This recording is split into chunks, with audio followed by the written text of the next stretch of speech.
छोटे मन से कोई बड़ा नहीं होता, टूटे मन से कोई खड़ा नहीं होता।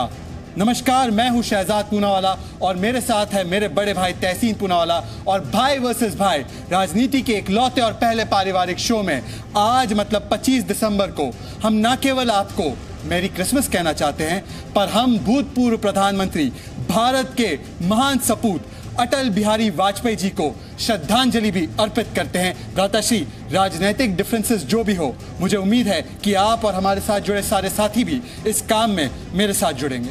बिल्कुल सही शहजाद। सबसे पहले सभी दर्शकों को, सभी परिवार के हमारे सदस्यों को मेरी क्रिसमस और अटल बिहारी वाजपेयी के जन्मदिन पर शुभकामनाएं सारे भाजपा के सपोर्टर्स और सारे देशवासियों को। और आज भाई वर्सेस भाई के डिबेट में हमारे साथ शिरकत कर रहे कुछ खास मेहमान, जल्द से जल्द उनका परिचय आपसे करा दूं। हमारे साथ है Neha Joshi, leader BJP, R Rajagopalan ji जो एक वरिष्ठ पत्रकार है, निशांत वर्मा जी जो एक राजनीतिक विश्लेषक है और आशुतोष मिश्रा जी जो राजनीतिक विश्लेषक है।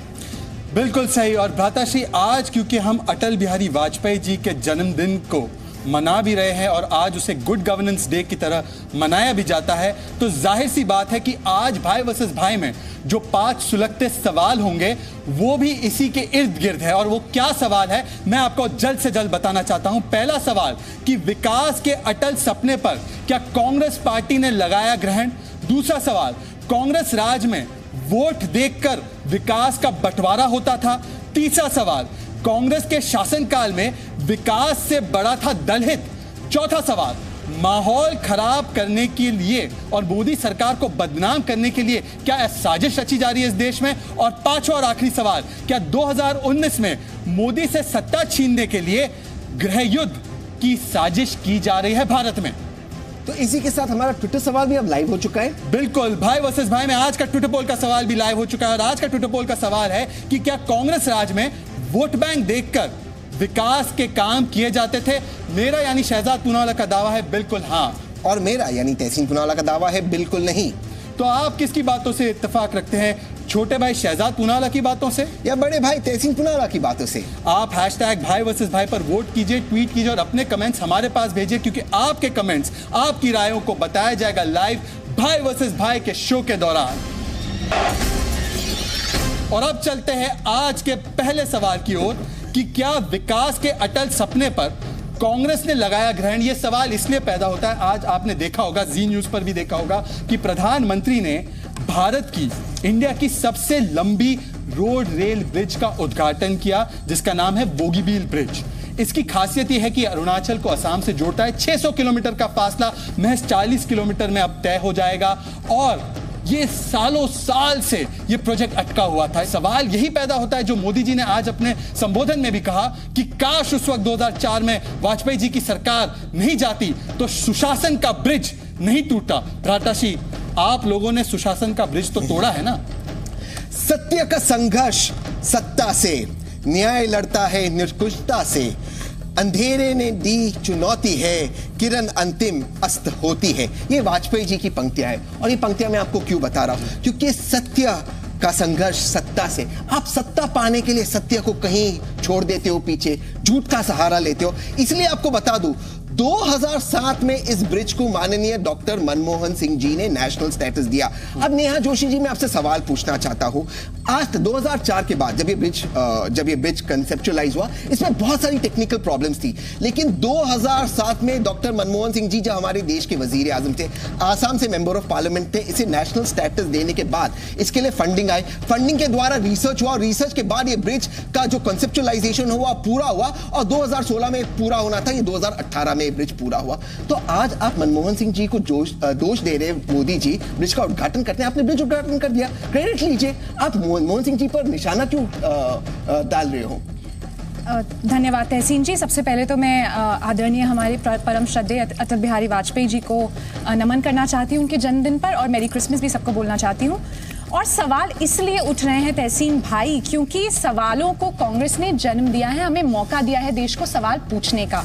अगर सिर्फ इस ब्रिज की बात होती तो हो सकता है सवाल नहीं भी उठते, लेकिन चाबहार पोर्ट की बात करें, सिटवे पोर्ट की बात करें, अगर हम नेशनल जो हमारा गोल्डन क्वाड्रिलेटरल प्रोजेक्ट था वाजपेयी जी का, सिर्फ उसकी बात करें कि क्यों ऐसा हुआ कि वाजपेयी जी के कार्यकाल में 5400 किलोमीटर सड़क बनती है और यूपीए के कार्यकाल में टोटल होके फिर वो 6000 तक ही हो जाता है।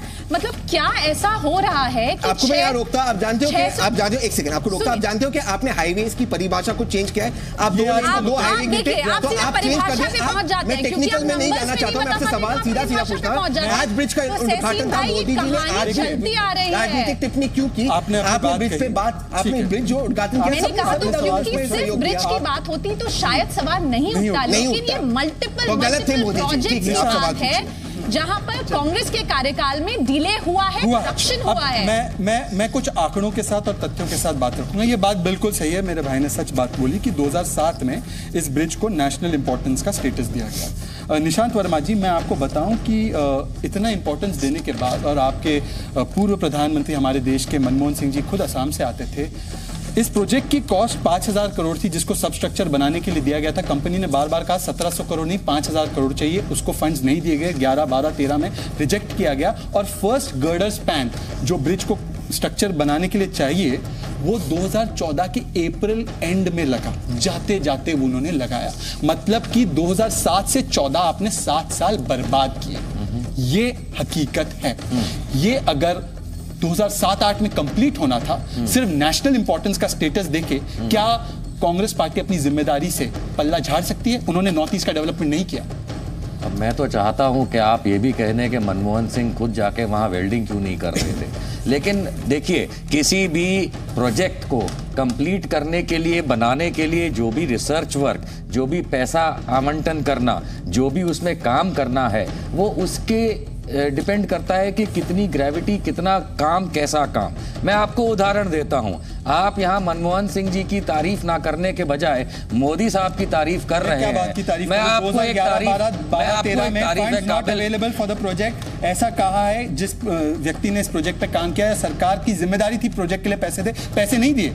ये मोदी सरकार ने किया, मैं क्यों दूं मनमोहन सिंह? मैं आपको तारीफ काबिल बात बताऊं कि सरकारें किस तरह से काम करती हैं, और अभी देखिएगा सब भड़क जाएंगे। नर्मदा कैनाल परियोजना 25 से 30 साल पहले शुरू की गई थी। देखा, भड़कना शुरू, उधर देख रहे हैं। 25 से 30 साल पहले नर्मदा कैनाल परियोजना शुरू की थी। 4000 करोड़ का प्रोजेक्ट जो चीमन भाई पटेल ने आज से 25 साल पहले अप्रूव किया था, मोदी साहब सीएम रहते हुए 1.5 लाख करोड़ खा गए। लेकिन अगस्त 2016 में चीफ मिनिस्टर गुजरात आनंदीबेन पटेल, जो अब गवर्नर हैं, वो सदन में जवाब देती हैं कि खाली 33% कंप्लीट हुआ। मैं और न्यूज़पेपर नहीं बोल रहा, ये विधानसभा में बोला। तो अब आप बताइए, आप मुझे जस्टिफिकेशन नहीं है या तो आप ये कह दे कि बोगी बिल में मनमोहन सिंह सरकार की वजह से डिले हुई, और या मान ले कि नरेंद्र मोदी और भी तथ्य दे सकता हूं मैं। यानी आप कंपैरिजन करना है तो एप्पल टू एप्पल, सेब से सेब करें, पर ये जो मन की कहानी है ये ना चलाएं। नॉर्थ ईस्ट पे छोटे भाई चाहते हैं नॉर्थ ईस्ट पे रुके तो हम नॉर्थ ईस्ट पे रुकते हैं। राजगोपालन जी या नेहा जी, दोनों इसमें से जो जवाब देना चाहते हैं। राजगोपालन जी को जो, हाँ राजगोपालन जी, मैं आपसे पूछता हूं, इकोनॉमिक ग्रोथ की अगर मैं बात करूं तो यूपीए के दरमियान जो इकोनॉमिक ग्रोथ हुआ था ये था 7.7%, 7.2% एनडीए पे। और अब हम नॉर्थ ईस्ट पे जाते, नॉर्थ ईस्ट में इकोनॉमिक ग्रोथ हुआ था 9.9% जो यूपीए के समय जो अब घटते 6.3% हो चुका है। मैं पार्लियामेंट्री फिगर्स कोट कर रहा हूं। और जो सड़क बनी थी यूपीए के समय, सड़क की बात नेहा ने की, सिर्फ नॉर्थ ईस्ट में 88% सड़क कंप्लीट हुई। प्रधानमंत्री ग्राम सड़क योजना के तहत 60,000 किलोमीटर नई सड़क नॉर्थ ईस्ट में बनी, जो एक नया रिकॉर्ड था। बार बार इस तरह का परसेप्शन कि नॉर्थ ईस्ट का काम नहीं किया गया मनमोहन सिंह जी के द्वारा, जबकि नॉर्थ ईस्ट में सबसे ज्यादा मनमोहन सिंह जी ने किया। मैंने आंकड़े दिए। राजगोपालन जी प्लीज आप राजगोपालन जी सीनियर बोलने दीजिए, नेहा जी बोलने दीजिए। चिंता मत स्थिति है तसीम भाई, आपको ये याद होगा, मैं दक्षिण भारत से आता हूँ, 2G घोटाला किस टाइम पर हुआ था? क्योंकि 2G घोटाला में मनमोहन सिंह डूब गया सर, इसीलिए उन्होंने इसमें रुके, उन्होंने क्योंकि आगे नहीं बढ़ाया है। टोटली करप्शन रिडन गवर्नमेंट था, यूपीए 1 यूपीए 2 चोर लोग हैं, चोरी बताइए कौन सा घोटाला लोग हैं, चोरी में तो घोटाला हुआ है नॉर्थ ईस्टर्न में, कोई भी जवाब नहीं है। अब ये झूठ फैलाना बंद करते हैं, ऐसे में कोई घोटाला नहीं हुआ। टीआर बालू साहब तो मिनिस्टर थे सरफेस ट्रांसपोर्ट में, रोज 1 किलोमीटर भी नहीं बनाया क्योंकि पैसा बना रहे थे, पैसा डेवलपमेंट।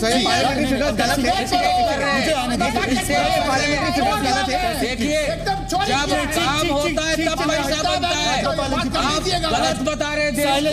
जब काम होता है तो उसके नाम पे पैसा बनता है, जब काम नहीं होता तो बिलिंग नहीं होता। झूठ बोल रहे हैं Verma ji. Please Verma ji please please, this is not the way. Ashutosh, मैं आपको बधाई देना चाहता हूँ। बधाई क्यों देना चाहता हूँ? बधाई इसलिए देना चाहता हूँ, इतना ऐतिहासिक काम किया है भ्राताशी के हिसाब से यूपीए सरकार ने कि आज पूरे नॉर्थ ईस्ट से गायब हो चुके हैं। और मैं आपको एक और इंडिया स्पेंड का डेटा बताता हूँ। 2014 से पहले औसतन कांग्रेस पार्टी का वोट शेयर जो था ना, वो होता था 38.1% 8 स्टेट्स में, और आज वो गिर के 24.7, और जो बीजेपी का वोट शेयर 3.9 था वो 27%। सीटें 1.5 होती थी, 1.5 सीटें मिलती थी उनको पूरे नॉर्थ ईस्ट में, वो 23 सीटें पे आ गई हैं औसतन, और जो 34.8 सीट्स थी वो 19.5 पे आ गई। ये क्यों हुआ? क्योंकि भ्राताशी के हिसाब से यूपीए ने इतना ऐतिहासिक काम किया कि नॉर्थ ईस्ट के लोगों ने बोला कि कांग्रेस मुक्त नॉर्थ ईस्ट बना दो, और हाल ही में मिजोरम में भी नॉर्थ ईस्ट कांग्रेस मुक्त बन गई। क्या होता है कभी कभी कि 2014 में पूरा हिंदुस्तान जो है, जो बात करते हैं ना उनके मन 2014 में बताइए कि आप पूरा देश इस बात में बेवकूफ बन चुका है कि गुजरात मॉडल और विकास के नाम पे उसको बेवकूफ बनाया गया था, और आपको वोट मार कर दिया। और अब क्या हो रहा है कि जहां जहां पे इनकी सच्चाई खुलती जा रही है, चाहे वो जो है यूपी के बाई इलेक्शंस हो, चाहे मध्य प्रदेश, राजस्थान, छत्तीसगढ़ में अभी ये हारे, कर्नाटक, गुजरात की बात तो भूल ही जाइए। हर जगह ये जो है, जब इनका सत्य सामने आता है कि ये इनका जो सारा विकास होता है वो ऑन पेपर होता है, और गरीब में कुछ नहीं। चर्चा तो हो रही है, आपका तो कोई मॉडल नहीं आता। आशुतोष जी 15 नहीं, आप 30 सेकंड दीजिए और मुझे सिर्फ इतना बताइए कि जहां जहां आपने इतना ऐतिहासिक काम किया, कर्नाटका में आपने ऐतिहासिक काम किया, पीछे आ गए बीजेपी के, नॉर्थ ईस्ट में ऐतिहासिक काम किया, आप पीछे आ गए, वहां से मुक्त हो गए, कांग्रेस मुक्त हो गया। ऐसा क्यों हो रहा है? आपके विकास के काम ऐसे क्यों है कि देश के लिए अच्छे पे पर लोग आपको वोट बाहर कर देते हैं? होता क्या है कि कभी कभी दुष्प्रचार से जो है, आप जो लोगों को, जैसे मैंने अभी कहा, बन जाते, तो लोग बेवकूफ बन जाते हैं। और अब जो है, जब सामने आ गई सच्चाई, और जहां पे नेशनल टेलीविजन पे सर ने बेवकूफ बोल दिया। उसको बोलने दीजिए, मैं आपके पास आ रहा हूं, बोल दीजिए। मध्य प्रदेश की जीत को, छत्तीसगढ़ की खत्म कर दीजिए। देखिए होता क्या है कि जब जो है आपके पास कोई तर्क नहीं होते तो आप बीच में टोकने लगते हैं। आशुतोष जी, आप खत्म कीजिए। सबसे बड़ी बात पूरा का पूरा बेवकूफ। राजगोपाल जी, बात खत्म कीजिए। अच्छा, बात खत्म करने दीजिए। नॉर्थ ईस्ट के लोग बेवकूफ है, आप ये आप समझ रहे हैं, वो कोशिश कर रहे हैं आप बनाने देश के बेवकूफ है। अच्छा, देश के ही लोग, और उसके बाद जहां पे इनका सच सामने आ जाता है, वहां पे ये सारा दोषारोपण कांग्रेस पे करने लगते हैं। अगर आपने अपना काम किया है तो आप अपने काम के नाम पे वोट मांगिए ना। आप हर समय जाके नामदार, कामदार, उनकी माँ क्या करती थी, उनके नाना नानी कहाँ पे, राहुल गांधी के क्या करते थे, इस पे क्यों बात करते हैं? सच्चाई ये है कि आपकी स्टैटिस्टिक्स केवल पेपर पे है। नेहा जी और राजगोपाल जी, मैं आपके पास आता हूँ। शहजाद की बात में आज मान लेता हूँ कि काम यूपीए ने नहीं किया, इसलिए वो नॉर्थ ईस्ट से बाहर हो गए। तो आज वाजपेयी जी का जन्मदिन है। क्या वाजपेयी जी 2004 में 1998 से कोई काम नहीं किया, इससे 2004 में इंडिया शाइनिंग होने के बावजूद बाहर हो गए? क्या मोदी जी ने इन 3 राज्यों में कोई काम नहीं किया, इसलिए आज बाहर हो गए? और क्या 12 जो आज तक लोकसभा बाईपोल्स हुए, कोई काम नहीं हुआ? अब मैं आता हूं टर्की बात पे, नॉर्थ ईस्ट पे हम बात करते हैं। नॉर्थ ईस्ट का बात एक प्लीज, मैं आता हूं ना, मैं बिल्कुल मौका दूंगा आपको। राज्यों में थी वो बाहर हो गई, तो आपने भी बिल्कुल हो गई। 60 साल तक कांग्रेस थी, 60 साल तक कांग्रेस थी देश में, तो काम किया इसलिए 60 साल तक थी। और क्या काम किया वो मैं आपको गिनाऊंगा। नेहा जी, आप इस सवाल का जवाब दीजिए। नेहा जी, आप इस सवाल का जवाब दीजिए। सर्विस सेक्टर, वाजपेयी जी को क्योंकि आपने कोट किया है, मैं आपको बता दूं, वाजपेयी जी की 2004 के बाद उनको बीजेपी को 120 मिली और कांग्रेस को कुछ उससे 10, 12, 15 सीटें ज्यादा मिली। तो अगर आपको लग रहा है कि ये बहुत बड़ा एंडोर्समेंट था कि आप लोग बहुत काम करने वाले लोग हैं और बाकी लोगों ने काम नहीं किया है, तो ये आपके लिए फैक्ट चेक। अच्छा, अब मैं आपको एक फैक्ट चेक बताता हूं। इस चुनाव के पहले माननीय अडवाणी जी ने एक स्पीच में कहा था, ये चुनाव के पहले, कि मैं कांग्रेस के लिए बहुत डर रहा हूं क्योंकि कांग्रेस मुक्त भारत सबसे पहले उन्होंने प्रयोग किया था, हो जाएगा और देश में विपक्ष की जरूरत है। और क्या हो गया? कांग्रेस जीत गई। तो अपना घमंड अपने पास रखिए और आप सवाल सुनिए। हम नॉर्थ ईस्ट पे बात करते हैं। नॉर्थ ईस्ट में कांग्रेस मुक्त है। आपने जो आंकड़े बताए सिर्फ आसाम के, बाकी स्टेटों में कांग्रेस को, बीजेपी को ज्यादा। कौन सी स्टेट में है कांग्रेस? अब हम बताएं, विपक्ष में कांग्रेस नहीं, विपक्ष में सारे राज्यों में। मेरे सवालों का जवाब दीजिए। नॉर्थ ईस्ट में 7.7%। विपक्ष में कौन है नॉर्थ ईस्ट में? कांग्रेस। सारे मुख्य राज्य, बीजेपी कहीं नहीं। अब हम सवाल ये पूछते, आप सब चुनाव हार रहे, सवाल ये है 7.7%। सर्विस सेक्टर ग्रोथ जो एक नया रिकॉर्ड था नॉर्थ ईस्ट में यूपी और कांग्रेस ने दिया। आजकल जो मैंने मोदी जी के टाइम पे देखा हो, एनडीए का जो है वो है 1.8% service sector growth north east में। आप कौन से आंकड़ों को कंपेयर करते? कभी मोदी जी इन आंकड़ों पर बात तो नहीं करते। उसके लिए भी क्या नेहरू जी जिम्मेदार है, इंदिरा जी जिम्मेदार है या वाजपेयी जी जिम्मेदार है? मोतीलाल नेहरू तक जाएंगे। क्योंकि आपने अपने मन से सवाल किया है तो मैं भी उसी ऑर्डर में आंसर करूंगी जितना मुझे समझ में आया है। सबसे पहले मैं गुड गवर्नेंस की बात करूंगी। आप बार बार कह रहे हैं कि ऐसा क्या खराब किया था, वाजपेयी जी ने बहुत अच्छा काम किया था, तो वाजपेयी जी कहां देश को छोड़ के गए थे 8% ग्रोथ पे? ये गलत आंकड़े हैं, पार्लियामेंट्री रिकॉर्ड है मेरे पास। आप गलत आंकड़े बोलेंगे, जो भी आप बोल रहे हैं महिला को बोलने दीजिए। आप आंकड़े आपने गलत है मैडम, आंकड़े हैं मेरे पास, आप उसको बाद में करेक्ट कीजिए। उन्होंने देश को एक न्यूक्लियर पावर के तहत एस्टैब्लिश किया। किस तरीके से इंदिरा गांधी 74 में कर दी। इंदिरा गांधी के बाद राजीव गांधी को भी याद कर लीजिए, राजीव गांधी को भी याद कर लीजिए, जो करते करते नरसिम्हा राव जी को बाद में अपने पैर पीछे खींचने पड़े। इंदिरा गांधी ने पहला किया था, क्या कारण था, क्या कारण था? अच्छा, आशुतोष और निशांत जी, निशांत जी देश गुमराह नहीं है, आप गुमराह हैं। न्यूक्लियर नहीं, ऐसे क्रॉस टॉक नहीं। मेरा सवाल सुनिए। सवाल ये, आपने अभी बोला कि कहाँ है इनकी सरकार। त्रिपुरा के चीफ मिनिस्टर का नाम बताइए, असम के चीफ मिनिस्टर का नाम बताइए, दोनों बीजेपी के। मध्य प्रदेश के चीफ मिनिस्टर का नाम बताइए, राजस्थान के चीफ मिनिस्टर का नाम बताइए, छत्तीसगढ़ के चीफ मिनिस्टर का नाम बताइए। प्लीज, आप सीरियस पैनलिस्ट हो, प्लीज। मैं बहुत सीरियसली पूछ रहा हूं, मैं आपसे आपका कंपैरिजन गलत है। Let me give you a fact check देने दीजिए। 2014 से पहले और कांग्रेस की लगातार नॉर्थ ईस्ट में सरकारें रही, लगातार they have dominated the north east. आज 8 स्टेट्स में, 8 नॉर्थ ईस्ट के स्टेट्स में इंक्लूडिंग मिजोरम जो लास्ट पोल में गया, वहाँ पे बीजेपी या बीजेपी की अलायंस की सरकार है, पहली बात।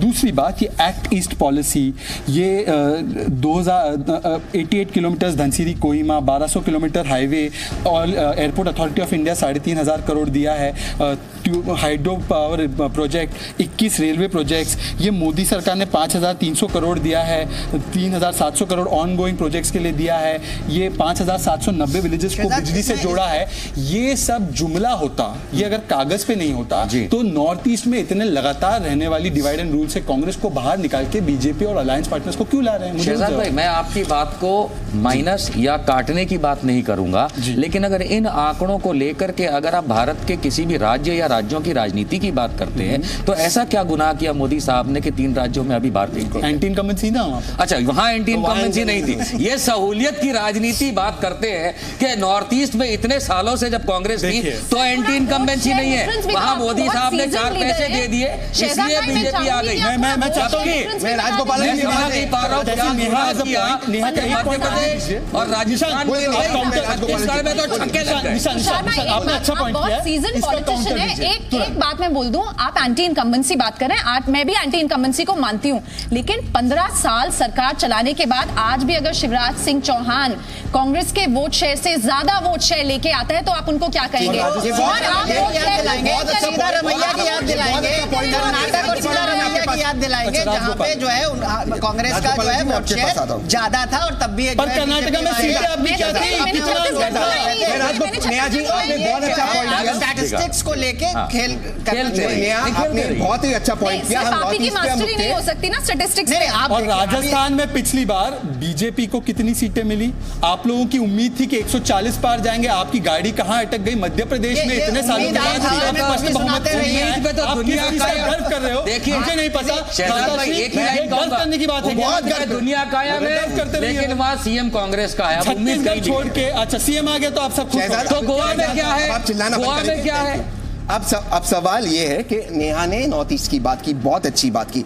नेहा, ये तर्क आपका अरुणाचल प्रदेश और मेघालय में क्यों नहीं लगता, जहां कांग्रेस को ज्यादा वोट परसेंटेज मिला बीजेपी से? सबसे पहली बात, लेकिन राजगोपालन जी, मैं जानता हूं कि बीजेपी के प्रवक्ता हर चीज पे अपना स्टैंड बदल लेते, इसलिए हम तर्क की बात करते हैं। नेहा ने कहा कि ग्रोथ रेट अटल बिहारी वाजपेयी ने 8.2% छोड़ा, मेरे पास पार्लियामेंट्री फिगर्स है, 4.3% पे छोड़ा और यूपीए ने 8.02%। तो सवाल ये है, अगर बीजेपी हारती है, चाहे नॉर्थ ईस्ट में हो चाहे कहीं और हो, वो एंटी इनकम्बेंसी होती है। अगर यूपी हारती तो काम नहीं किया, ये कौन सा तर्क है? आप एक पत्रकार है, ऐसी बात नहीं है। कम से कम ये 2014 के बाद मिस्टर नरेंद्र मोदी प्रधानमंत्री ने 16 बार नॉर्थ ईस्टर्न पार्ट्स का गया है, 16 टाइम्स। मनमोहन सिंह ने कितना बार गया है? और वो तो वहां से क्योंकि क्यों वहां से एमपी थे। क्या मनमोहन सिंह जी 16 से मनमोहन सिंह नहीं साहब किधर गए थे? नंबर एक। नंबर नहीं गए थे 16 से। विकास का बारे में पूछना हो, नॉर्थ ईस्टर्न को देख लीजिएगा। विकास का प्रगति मीटिंग प्रधानमंत्री ने हर हफ्ते करते थे।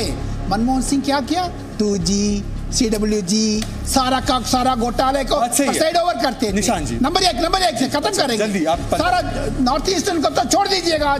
आज वाजपेयी का जन्मदिन पर मैं एक सवाल उठाना चाहते हैं। निजामुद्दीन ब्रिज से मीरठ तक वन वे किया है मिस्टर नरेंद्र मोदी ने, क्यों कांग्रेस नहीं किया इसको? क्यों कांग्रेस नहीं किया? अभी हम लोग ये डेवलपमेंट नहीं है क्या? डेवलपमेंट है राजगोपाल जी, गुड पॉइंट। पर निशान जी मुझे आपको स्पेसिफिक सवाल पूछने दीजिए। कांग्रेस राज में वोट देकर विकास का बंटवारा होता था, ये क्यों सवाल पैदा होता है? क्योंकि नॉर्थ ईस्ट में बेचारे नॉर्थ ईस्ट में लोकसभा की सिर्फ 25 सीटें, ठीक है, वहां पे आपको इंटरेस्ट था नहीं। तो मनमोहन सिंह जी जब थे असम से एमपी थे, करेक्ट है।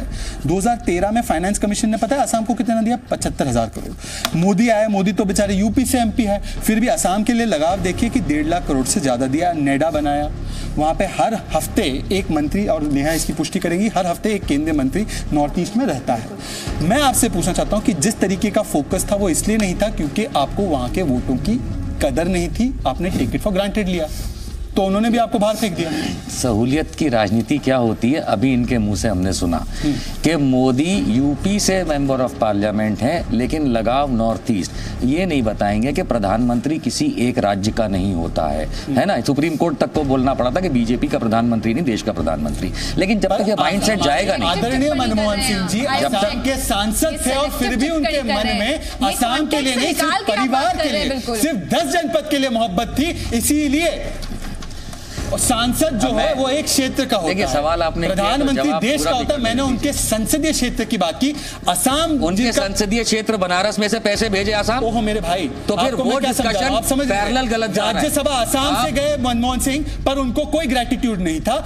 मोदी जी उत्तर प्रदेश से चुन के गए, फिर भी उनके मन में पूरे देश के लिए भावना है, इसलिए उन्होंने असम के लिए काम किया। आपको एक बहुत क्लियर बात बता दूं, जब आप नॉर्थ ईस्ट पे रहेंगे तो मैं नॉर्थ ईस्ट पे आपसे और नेहा जी आपसे सवाल करता हूं। सांसद आदर्श ग्राम योजना नॉर्थ ईस्ट में आप बीजेपी के कितने सांसदों ने गांव लिए, क्या कंडीशन है, आप देश को बता सकती हैं?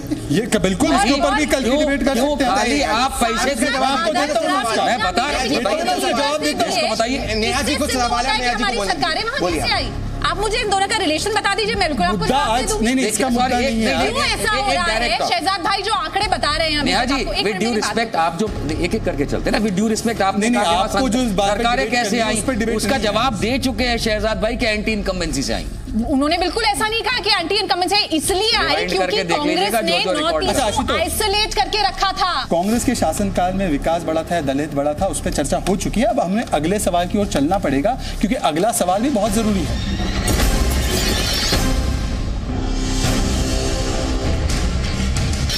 माहौल को खराब करने के लिए और मोदी सरकार को बदनाम करने के लिए क्या साजिश की जा रही है? और ये सवाल इसलिए पैदा होता है क्योंकि आज एक और बारूदी बुद्धिजीवी को कोर्ट से झटका लगाया। उस बारूदी बुद्धिजीवी का नाम है प्रोफेसर आनंद तेलतुंबड़े।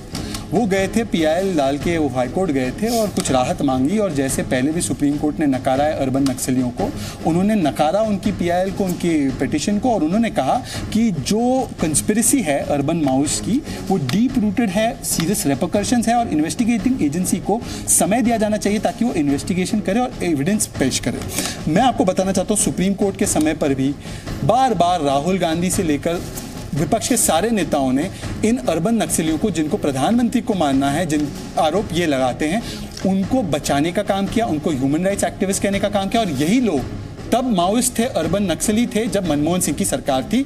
तो आपसे सवाल यह है मेरे भाई कि मोदी सरकार के खिलाफ प्रोपेगेंडा फैलाने की रणनीति में आप देश के साथ और देश की राष्ट्रीय सुरक्षा के साथ खिलवाड़ करेंगे? जब भी मोदी जी की हुकूमत तकलीफ में आती है, प्लान बन जाता है कि मोदी जी बेचारे खतरे में और होने चाहिए, हमारे वजीर आजम है, हम चाहते कि लंबी जिंदगी हो, हमें हमेशा सेहतमंद जिंदगी हो। लेकिन सवाल ये उठता है, बॉम्बे हाईकोर्ट ने टिप्पणी की, मैं इस टिप्पणी को मानता हूँ, बॉम्बे हाईकोर्ट सराखों पर।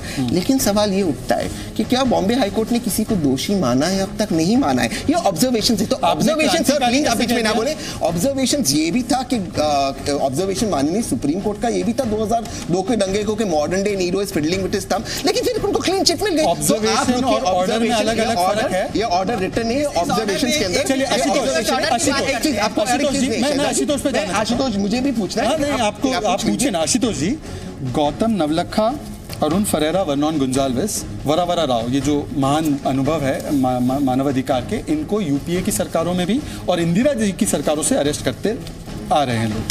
माओइस्टों के खिलाफ मनमोहन सिंह ने भी एक्शन लिया। मेरा सवाल आपसे ये है कि जो अगर कल तक ये माओइस्ट थे और आज ये लेटर्स आ गए, लेटर सुप्रीम कोर्ट गए कि कैसे वो कांग्रेस का समर्थन लेके प्रधानमंत्री को मारने के प्लॉट में शामिल है, आप उनको क्लीन चिट भी देते और उनको राजबब्बर क्रांतिकारी कहते हैं। पहली बात तो ये झूठा दोषारोपण छोड़िए कि कांग्रेस इसमें इन्वॉल्व थी, दोषारोपण है।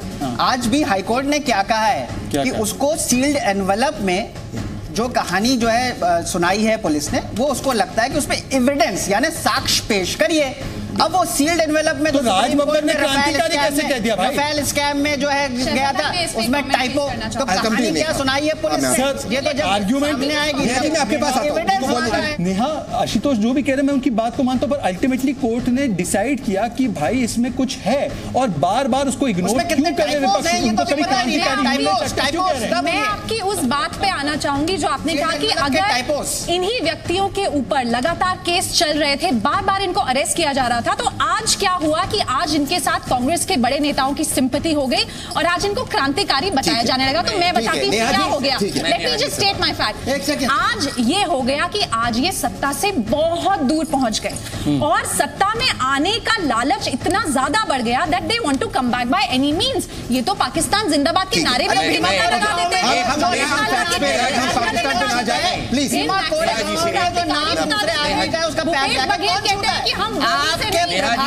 इसका जवाब दीजिए। नेहा जी, माओइस्ट जो हैं, द प्रॉब्लम है, मैं बोल लूं, आपने रमन सिंह का स्टेटमेंट देखा, आपने नरेंद्र मोदी जी का स्टेटमेंट मैं बोल लूं, नरेंद्र मोदी जी ने बोला हमारे घर के बच्चे, छत्तीसगढ़ के सीएम रमन सिंह ने बोला हमारे बच्चे, आपने वो स्टेटमेंट देखा, आप आधे फैक्ट झूठ मैं अपनी बात आपसे, मैं बात पूरी कर लूं। नेहा जी, कोई क्या कहता है उसको 2 मिनट अगर साइड में रख दें। आप ये बताइए, झाड़ग्राम वेस्ट बंगाल में किसान विकास मंच जो कि माओइस्ट सपोर्टेड है, उसके साथ बीजेपी ने हाथ मिला के दिलीप घोष के नीचे, और आपसे ये बातें हैं, ये एविडेंस है, ये एविडेंस है। आप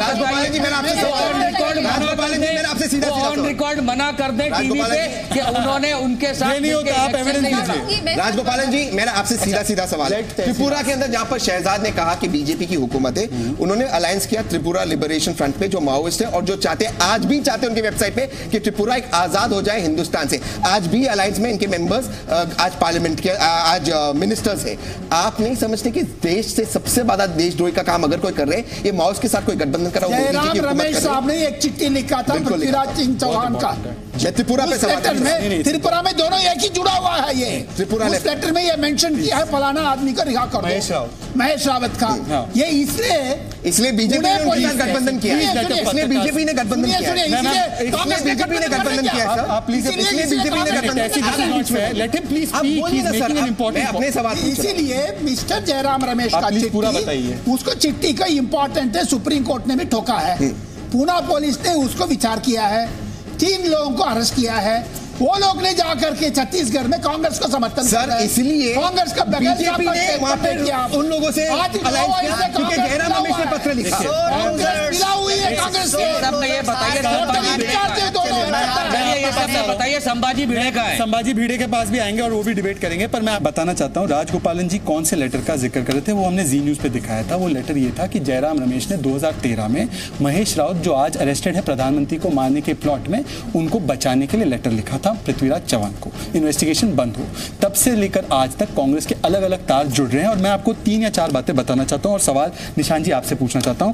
इनका मोडस ऑपरेंडाई जो 2013 में सुशील कुमार शिंदे ने भी माना था कि विदेशी संस्थाओं से फंडिंग लेना, लेखकों, ब्लॉगरों को, फिल्म निर्माताओं को और बॉलीवुड हस्तियों को सरकार के विरोधी में प्रचार कराना, सोशल मीडिया पर दुष्प्रचार करा के युवाओं को भर्ती कराना और सरकार के खिलाफ प्रोपेगेंडा फैलाना, इसका इस्तेमाल करके क्या माओइस्ट लोग गृह युद्ध की साजिश कर रहे हैं और कुछ दल जिनके पूरे के पूरे यूनिट खत्म हो चुके हैं, उनकी जाने अनजाने में इस टुकड़े टुकड़े गैंग की समर्थन में आ रहे हैं? क्या ये हो रहा है? 2 बातें साफ कर दूं कि ये दो बातें मिक्स ना करी जाएं कि माओइस्ट जो हैं वो एंटी नेशनल एक्टिविटी करते हैं, वो तो करते हैं। ऐसा नहीं है कि कोई मोदी सरकार आने के बाद पता चला, ये तो पहले की सरकारों को। तो अब स्टैंड क्यों? लेकिन पॉइंट नंबर 2 ज़्यादा इंपॉर्टेंट है कि ये हमेशा जो मोदी का डर जो पैदा हो जाता है कि दो बातें, कि भाई पहली बात तो उन्होंने किया क्या है, इंदिरा गांधी का तो पता था उन्होंने क्या किया है, आज तक कोई समझ नहीं पा रहा है मोदी जी ने ऐसा किया। आप ये उम्मीद करते हो, इतना डर किस बात का है? नंबर 1 चाहते हो की बात नहीं, मेरे को दूसरी बात भी इंपॉर्टेंट, मेरे को दूसरी बात भी करने, हमारे प्रधानमंत्री का राजीव गांधी स्टाइल असैसिनेशन हो, यही तो पत्र में लिखा है। और दूसरी बात, कॉमरेड निशान मत बनिए। अरे भाई राजीव गांधी को आपने प्रोटेक्शन नहीं दिया था, इसलिए मारे गए थे। ये भी बहुत इंपॉर्टेंट है कि कौन एक्टिविटी कर रहा है मिस्टर मोदी के खिलाफ। ये आ जाती है कहीं से प्रिंट आउट निकाला। मैं उन लोगों के लिए महागठबंधन ने बिहार में सीट दे रहे हैं। हमेशा पॉइंट से चले जाते हैं क्योंकि आप इसलिए रोक रहे हैं, आप इसीलिए भी आप पॉइंट पे नहीं बात कर रहे हैं। आप तो लड़ते इलेक्शन उनके साथ मिलके। मोदी साहब को कोई खतरा नहीं है, 1000 आदमी उनको सेव करके बैठा है। ये जो झूठा इशरत जहां से लेके आज तक का ड्रामा मचा रखा है, सिर्फ पॉलिटिकल प्रोपेगेंडा। दिशा में आप चर्चा को ले जा रहे हैं कि एक प्रधानमंत्री की जान पर खतरा है, उस पर सुप्रीम कोर्ट ने रूल किया और आप लोग इतना लाइट नहीं लेते हैं। ये कम से कम प्रधानमंत्री के बारे में आपसे सवाल, राजगोपालन जी सवाल का जवाब। राजगोपालन जी सीधा सवाल, जान को खतरा आ जाता है। जो हम रेड टेरर की बात करते हैं, रेड कॉरिडोर की बात करते हैं, इसका पीक था मनमोहन सिंह जी की हुकूमत के समय। मनमोहन सिंह जी ने बोला सबसे ज्यादा खतरा देश को नक्सलवादियों से है, और रेड कॉरिडोर पूरी समय मनमोहन सिंह जी की हुकूमत में कम से कम 43%, ये पार्लियामेंट्री फिगर्स है, होम मिनिस्ट्री के राजनाथ सिंह जी के एनसीआरबी का डेटा कम हुआ। आंध्र प्रदेश तेलंगाना से पूरी तरह से खत्म हो गया। डिमोनेटाइजेशन के बाद 1700 घटनाएं हुई है नक्सल अटैक्स की, जिसमें बार बार अटैक्स हो रहे, और इसके लिए सीधे सीधे जिम्मेदार बीजेपी की हुकूमत है। अगर बीजेपी की हुकूमत बार बार नक्सलिज्म के खिलाफ लड़ना चाहती है तो यह खत्म क्यों ना हो? खत्म तो ये कांग्रेस की हुकूमत में हुआ है और कांग्रेस के लीडर्स टारगेट हुए। आपने एक तरफ राजनाथ सिंह का जवाब दे रहे, दूसरी तरफ मैं देना चाहता हूं, दर्शकों को पता होना चाहिए। मिस्टर राजनाथ सिंह ने लोकसभा में कहा है कम से कम 125 डिस्ट्रिक्ट्स में नक्सलियतवादी खत्म हो चुकी है। यस, ये पता है आपको? मैक्सिमम कांग्रेस के टाइम पे हुई थी। कांग्रेस ने क्यों नहीं कर रहे हैं? प्रधानमंत्री ने नक्सलाइट से मिला हुआ है, बिल्कुल जुड़ा हुआ है, तो इसीलिए छत्तीसगढ़ में जीता है। इसमें मैं आपको बता दूं, मैं फैक्ट का तरीका है, ये फूलन देवी वाला तरीका है, ये फूलन देवी वाला तरीका है कि आप राजनीति में ले लीजिए साथ में और कह दीजिए खत्म हो गया। कोई नहीं, नेहा वन सेकंड नेहा और निशांत नहीं। अब मैं आपसे पूछ रहा हूँ कि उस समय भी उनको गलत पकड़ा गया, फिर छोड़ा गया, तो मैं सिर्फ चाहता हूँ कि राहुल गांधी मानव अधिकार के सबसे बड़े पुरोधा, जो जेएनयू जाके टुकड़े टुकड़े गैंग के साथ खड़े होते, जिनके खिलाफ चार्जशीट भी आ चुकी है, आने वाली है, वो राहुल गांधी के पास ट्विटर हैंडल नहीं था, इसलिए उन्होंने मनमोहन सिंह को ट्वीट करके नहीं कहा कि why are you silencing dissent, जैसे आज कर रहे हैं। ट्विटर हैंडल नहीं था उनके पास। अगर आप देखें लेकिन एक इसमें अपनी ऑब्जेक्शन रजिस्टर करने का बिल्कुल कोई हिम्मत नहीं है। तो राहुल गांधी, याद कर लीजिए कि ये वही राहुल गांधी हैं जब ये एग्री नहीं करते थे अपने प्रधानमंत्री से, तो इन्होंने कहा ये ऑर्डिनेंस गलत है, जबकि उससे जो करप्ट जो नेता थे वो बच सकते थे। तो जो है आप ये मान के चलिए कि राहुल गांधी तब भी जो है कुछ उनके अपने विचार थे वो प्रस्तुत करते थे, और आज भी कर रहे हैं। राहुल गांधी आते और बोलते मनमोहन सिंह अरेस्ट किया आपने, गलत है। आपसे यहाँ तो हिम्मत नहीं होती कि प्रधानमंत्री के खिलाफ जो है कोई भी आवाज उठाए। एक चिट्ठी मिराकलेसली आज इस चिट्ठी में लिखा हुआ है कि हम प्रधानमंत्री को माना, साफ शब्दों में ये चिट्ठी जाती है सीधा, ये चिट्ठी जाती है, अक्यूज कहता है कोर्ट में चिट्ठी को लैब में भेजो, 2 महीने की डीले के बाद इसे भेजा जाता है। इसकी रिपोर्ट आती है, आज तक इसकी रिपोर्ट ना लोअर कोर्ट में ना सुप्रीम कोर्ट में पेश किया जाता है। सुप्रीम कोर्ट के अंदर इसमें यह कहा जाता है हम इसकी रिपोर्ट पर जांच कर रहे हैं। अगर प्रधानमंत्री को मारने की ये षड्यंत्र चल रहा है, आप इसका जवाब दीजिए। नेहा जी आप भी जाइए, आखिरी सवाल है, तो फिर आप मुझे बताइए एनआईए इसकी जांच क्यों नहीं करी, और 2 महीने का रिपोर्ट एक चिट्ठी के, और आज भी रिपोर्ट जो है देश की जनता के सामने कौन तय करेगा कि जांच एनआईए करेगी कि नहीं? रिपोर्ट तो वाला करेगा। नो वन सेकंड निशांत एक बात कहना चाहता हूं, नेहा का जवाब तो सवाल से लंबा होगा ना। आपका बिलीफ कभी रहा नहीं। मैं बहुत इज्जत से आपसे बात कहना चाहता हूं, भारतीय जनता पार्टी जो एफएसएल की रिपोर्ट को मानने के लिए कहती, मैं कहता हूं चलिए मैं उस एफएसएल की रिपोर्ट को मानने को तैयार हूं। शहजाद भाई 3.5 मिनट का सवाल था। निशांत आप मानिए, आप पटक सकते हैं हमारा, आप ये सब पटक सकते हो। FSL नहीं मानेंगे, निशान थिएट्रिक्स के लिए यहाँ जगह नहीं, अंदर FSL नहीं मानेंगे, ये दीवार नहीं है, भाई वर्सेस भाई। निशांत आपको रोकना, कैसे नहीं रोकेंगे आपको, मैं आपको रोकूंगा नहीं। Nishant 1 second, Neha 1 second, 1 second, Neha 1 second, Neha don't get direct, Nishant please stop, Nishant please stop, Neha stop, Neha stop, Neha stop, Neha stop, Neha आवाज बंद करेंगे देश की, स्टॉप, देश की stop, Nishant no, you will stop, you will stop. Report आ चुकी है, आप देश के नाम पे क्यों नहीं रखते? सवाल वो है, आप दूसरे सवाल का जवाब नहीं दोगे। Undermine institutions, question institutions and इनका जो फ्यूडल दिमाग का सेटअप है वो सिर्फ चलते हैं कि सारे इंस्टीट्यूशंस इनकी लाइन टू करे, एफएसएल रिपोर्ट इनकी लाइन टू करे। आप गोधरा कांड की एफएसएल नहीं मानते, क्यों नहीं? बड़े सहूलियत के मानते, गोधरा कांड के एफएसएल को नहीं मानेंगे, ये माओवादी एफएसएल में मानेंगे, संजय को भिड़े साहब को भगा देंगे, कैसी सहूलियत की राजनीति? You are being very unfair. I am being unfair. आपने सवाल का जवाब, आपने सवाल का जवाब नहीं दिया, आपने जो बोलना था आपने बोला। सवाल ये है कि रिपोर्ट आ चुकी है, मैं रिपोर्ट को मानता हूँ, आप देश की जनता के सामने क्यों नहीं रखते? सवाल वो है, उसका जवाब दीजिए, आप जवाब क्यों नहीं रखते? बहरहाल आज की चर्चा यहीं पे समाप्त होती है।